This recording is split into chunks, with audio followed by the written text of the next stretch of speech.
أيها المسلمون، استقبلوا شهر رمضان استقبال الفرحين بفضل الله ونعمته، الراجين لمغفرته ورحمته، لا استقبال العابثين المستهترين المستهزئين بحرمته.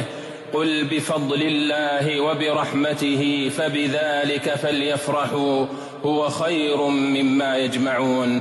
استقبلوا شهر رمضان بما يستحقه من التعظيم والهيبة والتوقير، فإنه بذلك جدير. ذلك ومن يعظم حرمات الله فهو خير له عند ربه.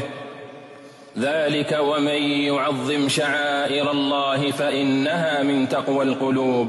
استقبلوا شهر التوبة بالتوبة، وشهر الجود بالجود، وشهر القرآن بالقرآن، وشهر الدعاء بالدعاء، وشهر الطاعة بالطاعة، وشهر الرحمة بالرحمة.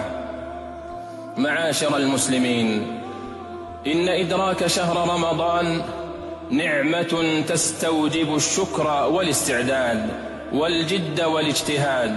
فعن عبادة بن الصامت رضي الله عنه أن رسول الله صلى الله عليه وسلم قال يوما وقد حضر رمضان: أتاكم شهر بركة يغشاكم الله فيه، فتنزل الرحمة وتحط الخطايا ويستجيب فيه الدعاء، ينظر الله إلى تنافسكم ويباهي بكم ملائكته، فأروا الله من أنفسكم خيرا، فإن الشقي من حرم فيه رحمة الله عز وجل.